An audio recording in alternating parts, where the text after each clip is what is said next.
Okay, welcome back to the video. Again, we're going back. Actually, no, let me start again. Okay, welcome back. I got another video for you today on eternal security.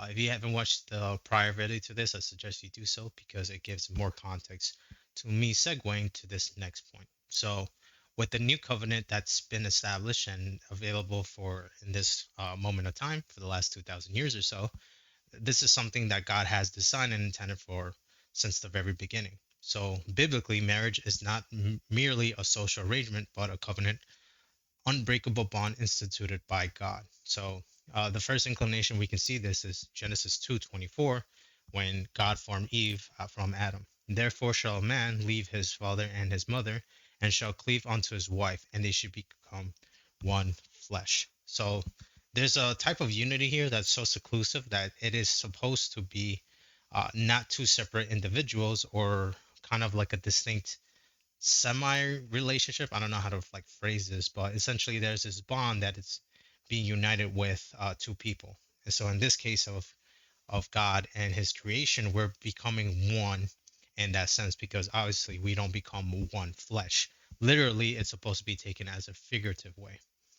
I think Matthew 19 verses 46 complement this very notion as well.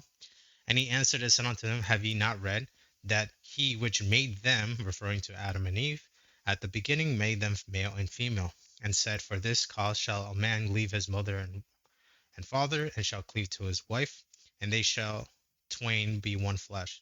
Therefore they are no more twain, but one flesh. What therefore God hath joined together, let no man put asunder. Which, of course, in modern translation, you can see that it's separation.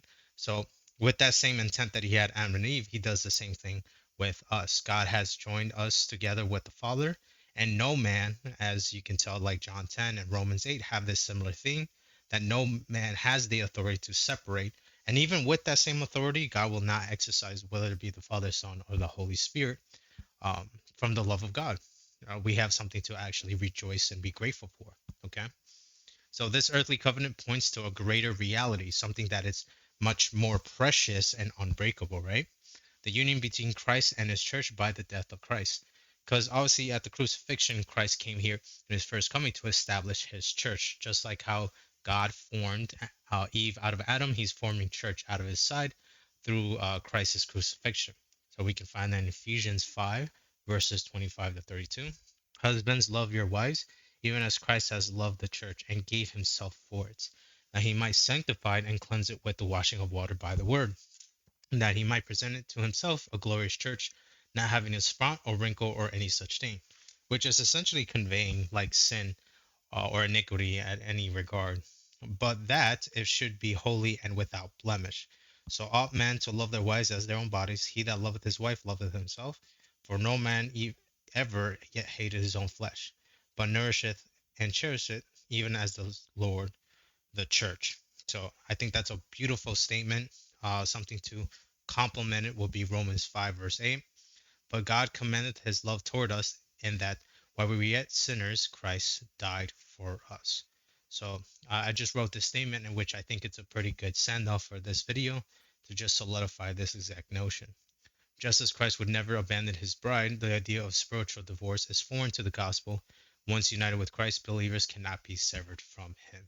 So I think that's a beautiful statement. I don't think I need to add any more. I said what I needed to say in this particular video. So I thank you once again for watching. Hopefully this was useful to you and assures you and give a firm understanding of eternal security. So thank you for watching. And as always, take care and stay blessed.